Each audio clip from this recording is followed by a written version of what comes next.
Eu quero partilhar com você a palavra de Deus, trazendo um assunto da mais alta importância para todos nós, um tema atual e necessário: os sinais da segunda vinda de Cristo. E vou basear esta mensagem em Mateus capítulo 24 e vou pedir que você acompanhe a leitura dos versos 1 a 3. Mateus 24, verso de 1 a 3. Vamos ouvir a leitura deste texto. Tendo Jesus saído do templo, ia se retirando quando se aproximaram dele os seus discípulos para lhe mostrar as construções do templo. Ele, porém, lhes disse: Não vedes tudo isso? Em verdade vos digo que não ficará aqui pedra sobre pedra que não seja derribada. No Monte das Oliveiras achava-se Jesus assentado, quando se aproximaram dele os discípulos em particular e lhe pediram: Dize-nos quando sucederão essas coisas e que sinal haverá da tua vinda e da consumação do século. O Senhor Jesus Cristo está no Monte das Oliveiras, de frente para o templo, ampliado e embelezado pelo rei Herodes o Grande, o Herodes I. Era um palácio de uma beleza magnificente, um palácio de mármore bordejado de ouro, uma das obras arquitetônicas mais belas daquele primeiro século. Os discípulos galileus, olhando para aquela construção monumental, dizem assim para Jesus: Mestre, vede, que templo, que obras, que construção. E Jesus responde para eles: Pois não ficará pedra sobre pedra. Tudo vai ser jogado por terra, colapsar. Então, quando Jesus está no Monte das Oliveiras, os discípulos vêm e perguntam para ele: Mestre, quando vai ocorrer essas coisas? Ou seja, da destruição do Templo de Jerusalém?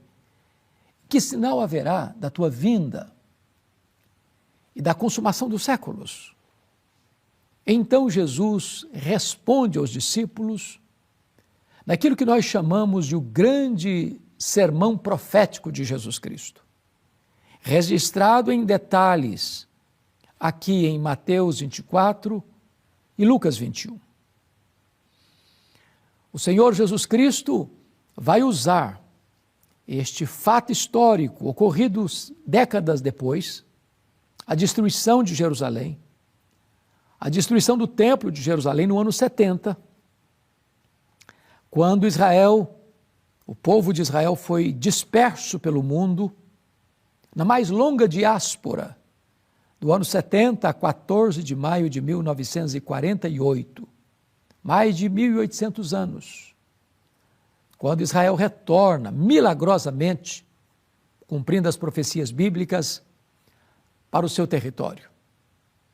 Mas agora o Senhor Jesus Cristo vai trazer para nós aquele que nós chamamos de os sinais, pois esta foi a pergunta dos discípulos: que sinais ou que sinal haverá da tua vinda e da consumação dos séculos? E Jesus passa a elencar para nós quais são esses sinais, quais são essas profecias. Chama a sua atenção para o fato de que na sua primeira vinda, centenas de profecias sobre a primeira vinda se cumpriram rigorosamente. Nenhum tio pode cair. A palavra de Deus não pode falhar. As profecias não são previsões incertas, vagas. Não. Deus escreve a história antes dela acontecer. Se os sinais da primeira vinda se cumpriram, os sinais da segunda vinda estão se cumprindo. E hão de se cumprir, literal e rigorosamente. Quais são esses sinais? Veja você, em primeiro lugar, quando Jesus alerta no verso 4, Mateus 24, 4, vede que ninguém vos engane. porque virão muitos em meu nome dizendo eu sou o Cristo e enganarão muitos. E aqui está o primeiro sinal, o engano religioso. A proliferação das seitas, das falsas religiões, das falsas crenças, dos falsos cristos, dos falsos profetas, dos falsos apóstolos, dos falsos mestres, pregando falsas doutrinas, criando falsas igrejas, produzindo falsos crentes. Este é o primeiro sinal. Uma galopante apostasia e abandono da verdade.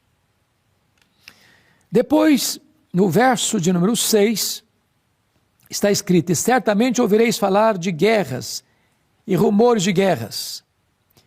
E ele vai dizer que se levantará nação contra nação, reino contra reino. Então este é um segundo sinal, a explosão dos conflitos internacionais ou domésticos. Arnold Toynbee chegou a afirmar que a história da humanidade é a história das guerras. Nós selamos um acordo de paz, investindo em armamentos de destruição. O arsenal nuclear que nós temos hoje dá para destruir o planeta mais de uma dezena de vezes. O orçamento mais robusto das nações é com as guerras, é com armamentos de guerras. A paz que nós temos entre as nações é uma paz postiça, a paz do medo. Nós só no século passado, no século XX, enfrentamos duas sangrentas guerras mundiais. A primeira, 1914 a 1918, mais de 30 milhões de pessoas foram mortas. Depois vem a Segunda Guerra, 1939 a 1945, mais de 60 milhões de pessoas mortas.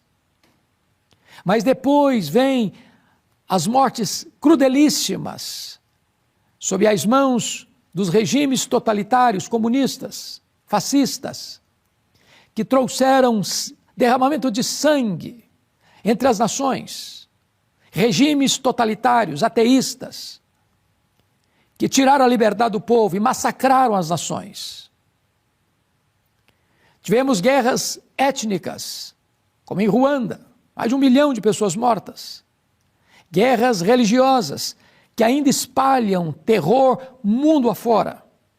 E isto é um sinal eloquente da segunda vinda do Senhor Jesus. Mas o texto prossegue, no verso 7, quando Jesus disse que haverá fomes e terremotos em vários lugares, e eu pego carona do texto paralelo de Lucas 21, quando ele fala também de epidemias. Então você vai perceber,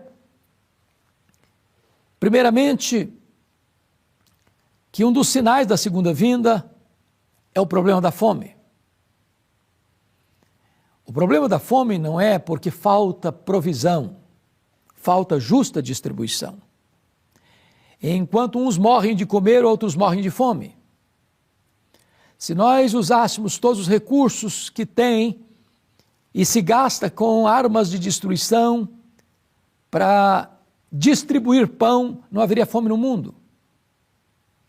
Mas também há aqui a descrição de que haverá epidemias. O mundo sempre foi assolado por epidemias, como a peste negra, que ceifou 1/3 da Europa. Você vê a febre espanhola no começo do século XX, que foi devastadora. Você vê a pandemia da Covid-19, que assolou o mundo, gerando mais de 6 milhões de pessoas ceifadas por este vírus. E as epidemias estão por aí, desafiando a ciência, abalando o poder político e econômico das nações. Mas também o Senhor Jesus alertou para a questão dos terremotos. Vale destacar que esses terremotos, que sempre existiram, estão se intensificando num volume estratosférico. Tudo isso são alertas de Deus, são sinais para que nós antenemos e levantemos a nossa atenção, que Jesus breve voltará. Mas tem mais, no versículo 8, Jesus fala da perseguição religiosa. Então sereis atribulados e vos matarão, sereis odiados de todas as nações por causa do meu nome. Vejam vocês que os cristãos, eles são odiados e eles são mortos, não porque cometem crimes. Eles são odiados por causa do nome de Jesus. São odiados por ter uma Bíblia. São odiados por falarem do nome, que é sobre todo nome, o nome de Jesus. São presos, são torturados, são fuzilados, são jogados nas cortinas de ferro, nas cortinas de bambu. Ainda hoje, em muitos países, você é perseguido se você se declarar um cristão. Muitos filhos são deserdados por seus pais ou até assassinados por eles, se declaram cristãos. Está cumprindo este sinal da segunda vinda de Cristo. Mas ainda, está escrito no versículo 12, e por se multiplicar a iniquidade, o amor se esfriará de quase todos. Ou seja, o mundo hoje é um mundo cuja iniquidade está se multiplicando. A sociedade está pelas avessas. Não se trata apenas de uma tolerância ao erro, é uma promoção do erro, é uma inversão de valores. O que era errado virou certo, aquilo que é certo virou errado. Chamam luz de trevas e trevas de luz, doce de amargo e amargo de doce. A família está sendo desconstruída. A ideologia de gênero tem sido devastadora para atormentar as famílias e trazer distúrbios para a mente das crianças. A liberação das drogas, devastando a saúde emocional da nossa juventude. O crime sendo incentivado, as injustiças sendo praticadas.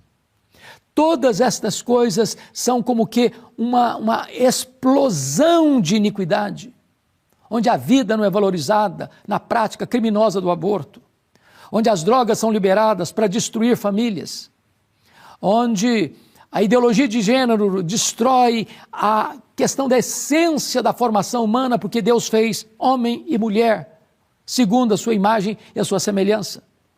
Todas essas formas de iniquidade são para nós um alerta. Jesus breve voltará. Mas eu quero concluir com um sinal que está aqui no verso 14. E será pregado este evangelho do reino por todo o mundo, para testemunhar todas as nações. Então virá o fim. Apesar das proibições, apesar das limitações, apesar das perseguições crudelíssimas que os cristãos têm sofrido por pregar o evangelho, o texto está dizendo que este evangelho do reino será pregado em todas as nações. Então virá o fim. E eu louvo muito a Deus, porque nós estamos vivendo numa época muito empolgante da história, apesar de todas as lutas que descrevi, que é a chegada da internet, onde você pode falar para as nações. Onde você pode pregar, e esse sermão que eu estou pregando para você vai subir para uma plataforma de YouTube e pessoas vão poder assistir essa mensagem no mundo todo. E eu louvo a Deus por isso, porque desta maneira nós estamos com portas e janelas abertas para o mundo, para que o evangelho seja pregado em todo o mundo e assim cumprir essa profecia bíblica. Está escrito, então virá o fim, então Jesus voltará, então Jesus se assentará no trono para julgar as nações, então Jesus Cristo vai reinar com a sua igreja para sempre e sempre e sempre. Nós não sabemos o dia nem a hora, mas recebemos um alerta, vigiai, porque a vinda de Jesus será breve, será pessoal, repentina, inesperada, vitoriosa e gloriosa. Você está preparado para se encontrar com Deus? Você está preparado para a segunda vinda de Cristo? Hoje é o momento, agora é o tempo de você se preparar entregando a sua vida a Jesus. Eu vou orar por você. Deus, eu te peço que tu apliques a tua palavra ao coração daqueles que estão nos assistindo, para que possam ter um encontro com Cristo e receberem dele a vida eterna. Oramos assim, em nome de Jesus. Amém.